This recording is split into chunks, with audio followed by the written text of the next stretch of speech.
remercie pas l'État, mais on remercie l'armée et la gendarmerie. d'accord maa ngi ñëwaat ci gendarmerie mais rapidement sa commentaire ci le cas Ndeye Khady Ndiaye ak financement bi nga xamante ni jot na ko mu nekk ay koppar yu takku ñenn ngi dem sax ba ni OFNAC war na dugg ci yëf yi ak Sanctif ak yu ni mel. mais ki wax ne da koy jox xaalis bi mais Ndeye Khady Ndiaye ñëpp xam ne day def chantage. Thierno Alassane Sall jàpp ni y a des non éléments chantage nouveaux et que war nañu ubbiwaat. non chantage boobu dañ les ko war a dossiers. enquête. Ndeye Khady Ndiaye en fait de quoi au Sénégal ñuy may une femme boo xam ne nee na dafa fekkee rek fu ñuy jiñee waa ji dara ñu ko jox 110 millions. ak yeneen ñu ko jox am na yeneen yu gën a garaaw ñu ko jox ay oto ak lu ne muy laaj ay marché mais Ndeye Khady Ndiaye 110 millions yi ko waa ji ko jox dañu ko war a convoqué comme ni ñu convoqué ñoom Farba Ngom jàpp ko mu wane sax moom fan la jëlee 110 millions yi mu jox ndaw si xam nga nu mu tuddati am na benn tur bu ñuy wax la donc tous ces gens là qui viennent. nee na ci marché militaire bi tamit bëggoon na ci. li nga xamante ni moo di mais bu wàllu toogoon ginaar gi Ndeye Khady da njaayam ginaar gi. Ndeye Khady da leen di saay-saay bu leen saay-saay tuuti lii problème bi Ndeye Khady xam ne ne jàpp na fu dëgër Ndeye Khady li muy def affaire saay-saay la te saay-saay gi day dox Ndeye Khady fa mu nekk sax danañ ko yónnee xaalis Ndeye Khady bii. Ndeye Khady problème bi indi ëllëg yegg seegul. ah bon ah Ndeye Khady danañ indi problème de. problème bu mel. waaw ay wax problème wax yu bon wax yu ñaaw bu demee ba ñëwee ba toog danañ ko jox xaalis bala mu wax ndax nekkatul Sénégal c'est ça le danger. elle s'est exfiltrée tôt ou tard dana déstabiliser ce pays par des wax te loolu c'est une catastrophe parce que déjà moment. Mais tout ça, c'est l'erreur de ces gosses-là. Parce que j'avais tout le temps dit d'éviter des délations, des complots. Wax du dire. Wax day am adada. Gis nga ba ma koy wax boy yi mais Ousmane en tête nee naa ko wax day am adada. da ngay muus boo labajee ba am li nga bi ngi mel ni ngay labaj gel boo xam ne mënoo ko yor gis nga booy labaj jigéen bu rafet ci dëkk yow mënoo am loo ko yoree nga labaj ba yor ko. bu fa nekk naan diw day sàcc bu yàgg mën a sàcc bi ba gënal ndax au moins dana ma jëndal or jëndal ma jamaa jëndal ma yére jëndal ma lekk yow mënuloo ma dara wax yu bari il faut l'éviter adada la amul tout ça ce qui l'a amené c'est le désordre approché par des gens qui sont pas des professionnels il n'est pas aidé xam nga la première erreur c'est quoi moom pour ñoom dañ ko jàpp waaju am njëriñ joo xam ne boo ko jegee tekki man du ma ko nangu est-ce que comprendre nga. du ma ko nangu jege ma rek pour tekki du ma ko nangu mooy boo tekkiwul wor ma. te xam nga wor googu ma lay wax gis nga saa fii tout azimut ku nekk nga naan gisuma xam nga gis nga ci net bi ñoo xam ne dañ fi nekkoon di leen tàgg ak di wax seeni wax. ñu ngi leen di song tout le temps. parce que loolu moo mënta yor réew. réew mënoo ko yor. ci ñi nga xam ne da nga ànd ak ñoom ne dañ lay jàppale mënoo nekk rek di leen jox di leen jariñ. d'accord di leen jariñ tout le temps mënta nekk. d'accord gis nga fi ne nii beaucoup de gens se sont retirés. Ces histoires de politique là, surtout de l'autre côté là, il y a tellement de personnes qui se sont retirées, ils ont fermé là, ils se l'ont fermé. Parce que dañoo xam ne lii seeni mbokk leen koy wax. mais ndax da ngay ànd ak Thierno Alassane Sall bi wax ni mbir dafa war a tax ñu war a ubbiwaat boobu dossier. c'est ça dañ koy ubbi dossier Ndeye Khady bi il faut ñu ubbi ko. mu wax lu tax ñu koy jox xaalis bi. en fait de quoi ñu koy jox xaalis. te un témoin moom nee dañ ko doon jàppale. déedéet jàppale 110 millions nañ jàpp ñu xeex nag bañ jàppale ndamb seen loxo yi. wax na tamit ci li nga xamante ni loolu la ko. déedéet loolu la ko Madiambal Diagne accusé woon. mais lu mu ko accusé. xam nga Madiambal dafa waxoon moom la ñu joxoon contrat d'armement yu 35 millions. waaw moo tax man la leen nag dañuy boobule ko moo tax jox képp pour dimbali ko. Ndeye Khady y aura une enquête sur ça d'ailleurs bu dee ñoom wàcc na day am enquête loolu c'est clair bu ñu perdre des pouvoirs y aura une enquête sur Ndeye Khady et tout et il y aura des traçabilités dans les chiffres d'argent les donations tout sera enquêté dans ce pays tu sais Sénégal dafa toll foo xam ne lu fa waa ji def rek na nga bàyyi sa xel ne dana feeñ xamul tax Sénégal léegi bureau boo dugg kayit gu fa jaar ñu photocopier ko denc pour ëllëg arme la pour tekki loo wax ñu jàpp ko pour nettali ko ëllëg wax jàpp la pour tekki ku la jege mi ngi lay espionner foofu la réew mi toll d'accord c'est-à-dire donc la prudence est de mise c'est-à-dire ñun fii ñu toog ni lu xew prématuré da ngay gis ñu koy xam gisoo kayit ni ñuy fuité mais c'est du jamais vu man loolu mosuma ko imaginer d'accord alors tout fuite dans ce pays ancien gendarme nga noo jàngatee tamit gestion bi gendarmerie am ci l'affaire des borom ñaari tur yi muy góor jigéen yi là une bonne gestion on est en train de tracer de faire nee nañ sax fan yii pass jàpp nañ ci ab benn auxiliaire gendarme si ñëpp lañu jàpp duñu bàyyi kenn gendarme du bàyyi kenn le commandant Tine est là-bas avec le CB Aziz Gningue donc les choses parlent on fait les diagrammes on auditionne les gens les juges ordonnent des arrestations et puis les gendarmes aussi les téléphones des dernières personnes arrêtées ils les fouillent et puis ils voient qu'il y a une ramification mais cette enquête c'est pas une enquête répressive c'est une enquête de prémunition c'est-à-dire dafa am lu ci greffé wu loo xam ne moo tax l'État du Sénégal le procureur di ko comme la gendarmerie et le ministre et l'État du Sénégal c'est normal il faut qu'on aille jusqu'au bout pourquoi parce que dafa greffé wu d'une maladie épidémique, d'une maladie contagieuse qui est le sida. Et en conséquence, il faut qu'on coupe les maillons de la chaîne épidémiologique. On l'appelle quoi comme ça en épidémiologie. Il y a la chaîne, les maillons de la chaîne épidémiologique. Il faut prendre tous ceux qui ont été en contact avec eux sur le plan sexuel pour voir si ces personnes n'ont pas été atteintes par le sida. ndax jamono bi ngeen nekk ci gendarmerie daawoon ngeen jot daawoon nga enquêté ci genre. Non, bien sûr, mais ñun daañu enquête ci yeneen domaine, mais si sida bi problème bi c'est ampleur bi mu jël nii voilà. On enquête sur des problèmes de meurtre, de viol, de détournement yooyu, mais cette affaire-là, c'est une première. et yu ni mel bu ngeen ci enquêté d'habitude est-ce que di ngeen ci jot des fois ay menaces wala yu ni mel. Non, pas du tout menaces yi kan moo lay boo de enquête boo gis léeg-léeg am na ñu am ay menaces yooyu mais ñun boo ñu menacé ci téléphone dañ koy xam. Non, et puis les gendarmes là sont pas des gens qui vibrent des menaces. Le procureur aussi ne lâchera pas à cause des menaces. Et puis parce que c'est une affaire sérieuse parce que xamul tax doo am benn magu. c'est une affaire sérieuse et sensible. Non, et puis sax doo nangu yow tëb benn étape parce que ëllëg étape boobu boo ko tëbee mu éclaté après day dellu sa kaw. tout à fait mu enquêteur bi du ko nangu. ñun enquêteurs yi système bi du ko nangu. Et puis tu vas pas dire à la gendarmerie de sauter telle personne ou telle personne. La gendarmerie ne le fera pas parce que duñ dëgg ci risque. kon daal duñ ci épargner kenn. non dañ koy. même bu amee ay autorité ay ponkal sax après bu procureur di ko bu demee ba circonscrire ko ba affaire bi mat nag. ba mu toog weer jàppul kenn gisul kenn wax ji jeex. xam nga dem nañ ba Linguère jàpp 18 personnes alors que ces 18 personnes de Linguère ça a été corroboré par la population. Le chef de village a dit que ils ont fait une réunion contre ces jeunes-là ou ce jeune-là leurs parents pour lui dire que li muy def du yoon baaxut na ko bàyyi mu bañ. Donc ça veut dire que c'est positif ce qu'on est en train de faire. Ce qui se fait là est très positif. Il faut qu'on aille jusqu'au bout et qu'on nous donne des moyens. Et à l'issue on fait un fichier, on verra ceux qui ont le sida, on verra leurs femmes, leurs enfants aussi. Des na là le volet administratif, l'enquête administrative en épidémiologie, les gens vont le faire. Parce que c'est pas ces personnes seulement, les auteurs des faits. Mais il y a des dégâts collatéraux, quoi. Leurs femmes, les femmes qu'ils ont divorcées, les enfants qu'ils ont. yow def nga ko ba am 50 ans, am nga doom yu am 25 ans. kooku am na jabar sax. mais am na ñu divorcé. Mais c'est très compliqué. Même dans la sous-région sax la maladie peut aller là-bas. Et puis ils ont maintenu sous forme endémique et endémo-épidémie éventuellement cette maladie. Cette maladie va continuer à rester dans nos vies. Et puis c'est la vérité. On a vu des gens mourir au Sénégal, des femmes, surtout des femmes et autres, te doo xam yow ñii ban pathologie la ñu am. Da ngay gis ay jeeg yu am 40 ans 35 ans yi dañu doon dee rek. boo xoolee et puis ñun Sénégal amuñu habitude ku dee ñu defal la yooyu. xam nga on devait le faire pour voir quelle est la pathologie qui tue les Sénégalais. boo demee Touba waroon na am benn centre boo xam ne cadavre bu ñëw dañ koy prélever sang. au moins nga xool nag dafa diabétique wala dafa am sida. yow malade yu mel noonu quoi. pour xool quel est le niveau de pathologie de la létalité de certaines pathologies au Sénégal comme le sida, le diabète et autres. Mais Sénégal on l'a pas jusqu'à présent. Mais parce que ni ñuy gérer réew mi techniquement la taxonomie de par laquelle on gère le pays n'est pas parfaite. Parce que la médecine et la science nous l'avons pas développé.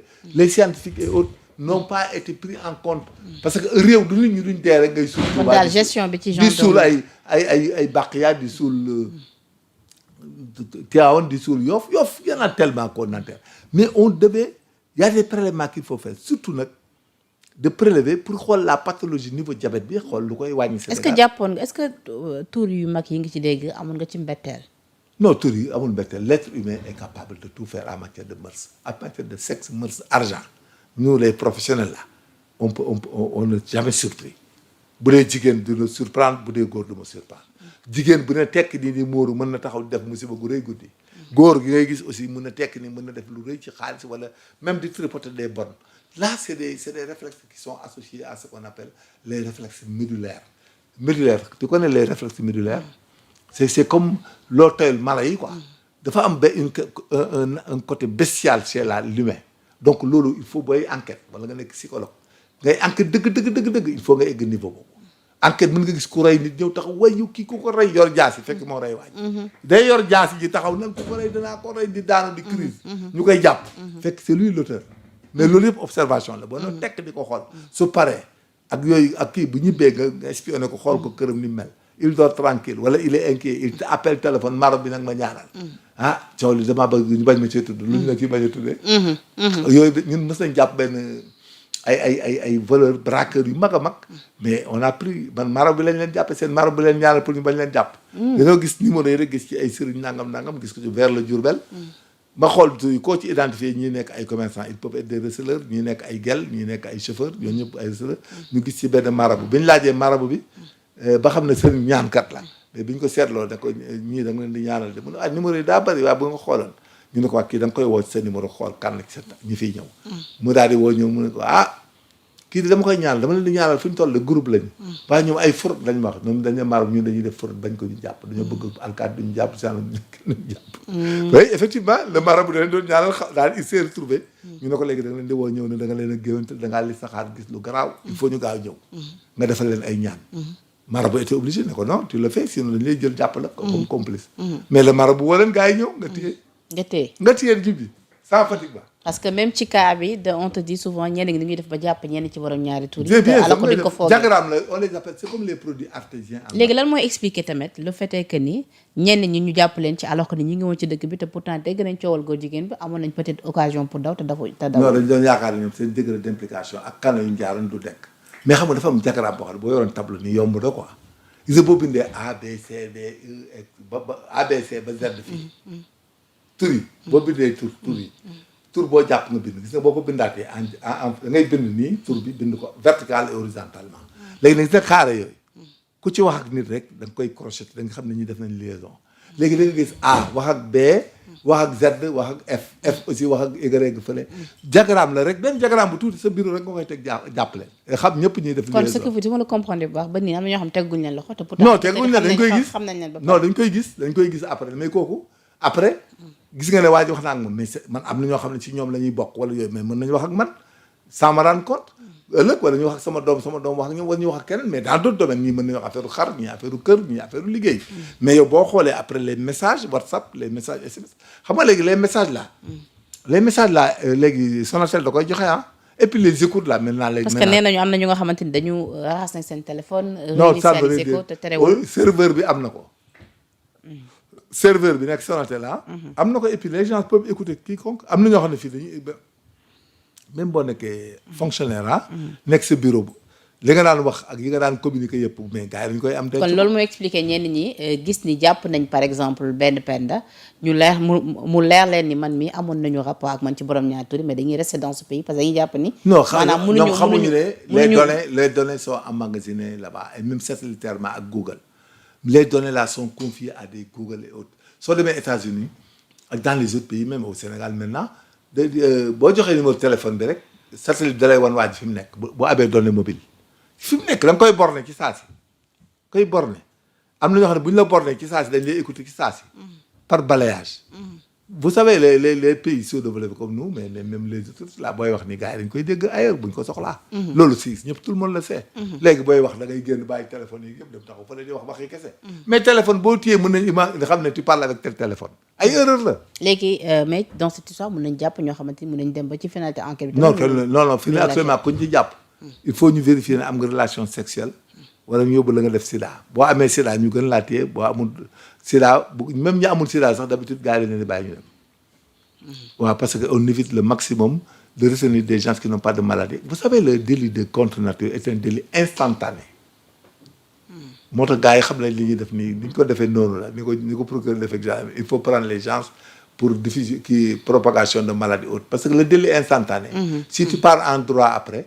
que j'avais rapport sexuel avec telle personne en telle année mais si tu dis 3 ans 4 ans mais l'action publique est prescrite même et la loi. La loi nouvelle ne rétroagit pas parce que elle est sévère. Il y a on dit que seules les lois de fond rétroagissent quand elles sont douces. Mais quand elles ne sont pas douces, elles ne rétroagissent pas. D'où la théorie d'étudier quand est-ce qu'une loi est douce et quand est-ce qu'une loi est sévère. Bon, c'est un cours. En tant qu'ancien gendarme, tam la ñu mën a wax ci yenn cas de meurtre yi nga xam depuis lors mu ngi fi je veux dire le cas Aziz Dabala fan yee passé gis nañu ñenn ñu jàpp ñu ne dañ leen génnee am sax ay médias yu ne dem nañu defee jiwaat ay biologie moléculaire la comme boo ñëwee ci defal nañ leen ay prise de sang xool scène de crime la boo ñëwee ci scène de crime bi da ngay def prélèvement de sang yi par écouvillonnage bu dee dafa wow mu ne bu dee deret yi dafa tooy wala nga def ko ci ay vacutaires EDTA quoi c'est des vacutaires yu am benn liquide mooy comme ñuy defee prise de sang yi. léegi nag bu ko police scientifique defee da koy yóbbu. léegi nag résultats yi bu ñu ñëwee dañuy gis ne am na plusieurs ADN. am nañ gaañante nañ quoi. parce que boo def autopsie bi aussi ci wey yi waa ji bu xeex ak waa ji mën nga am ci wey deret dara. des substances dermiques quoi chair. mën nga ko am aussi ci verre yi ñu doon naan cigarette yi ñu doon tux foofu wala ñu gaañante deret ji et tout ça. léegi nag bu gaa yi analyser ñoom Wally ak boy bi ak Aziz Dabala nga gis seen ADN mais tu vois 2 3 4 ADN mais il faut que chercher ADN yooyu. ADN yeneen yi nga gis parce que la zone est contaminée par d'autres ADN. ADN yooyu ko contaminé nag da ngay dem seet yooyu yan ADN la ak lu ko fa indi léegi nag ADN yi boo ko xoolee nag ba gis ko ci ñële da ngay xam ne ñoom ils étaient présents au moment du crime. am nañu moom contact léegi nag ñoom bu ñu mënta contact ultérieur bu dee verre bu ñu naanee woon la mun nga comprendre ne naan na ci démb bu dee mégot cigarette mun nga comprendre da ko tuxoon démb bërki démb tout ça tu peux comprendre. mais des fois bu dee sang la ak yooyu des blessures après nag da nga naan ko yow sa ADN bi da ngaa gaañu. gaañu woon nga sa deret tuuru na fa. léegi nag nga ne ko nag justifier loolu lay justifier nga xool emploi du temps par rapport au meurtre au moment des faits avant pendant après. xool tout xool téléphone am. yooyu yëpp nga xool ko. léegi nag li ñu ciy nëbb dana nëbb lu bari. peut-être mën na utiliser beneen téléphone sànni ko. tout ça mais après nag ci sang bi moom l'ADN. ADN bi moom bu dee ADN ma nga fa moom dana expliquer lu leer sinon kenn na ko ba. kon acte bi ñu posé nii. non loolu policier est-ce à dire que ni maanaam ñu ngi ci dernier virage. non c'est léegi nag loolu charge lay doon pour le juge d'instruction. day de l'enquête effectuée il est sans équivoque que la dame telle s'est battue avec Aziz Dabala et jusqu'à subir des plaies traumatiques. avec un saignement. Ce qui a provoqué la présence de son sang. Au niveau dans la scène de crime. Qui a été prélevé et analysé par l'Institut Nangam Nangam. Qui selon les résultats correspondent à. léegi après phase bi lu ci topp. donc léegi dañuy dem jugement. bu ñu demee juge bi day clôture day xam ne ñii dañ leen di enquête la confondre leen. même bu weddee. dañ de l'enquête effectuée il est sans équivoque qu'il est l'auteur des faits. D'accord parce que léegi bu demee nag léegi le juge devant la barre.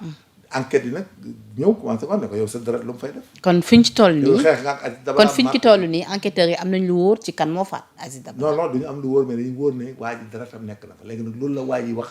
lan moo fa tax deretam nekk fa ak nekk. loolu la ñuy lijjanti xam nga la preuve c'est devant la barre. fii ay charge la. mi ngi mel ni yenn la charge mën nañ la koy yenn y a enquête à charge et à décharge. maintenant ñun comme on est dans un état de droit tout ce qu'on dit tout ce qu'on fait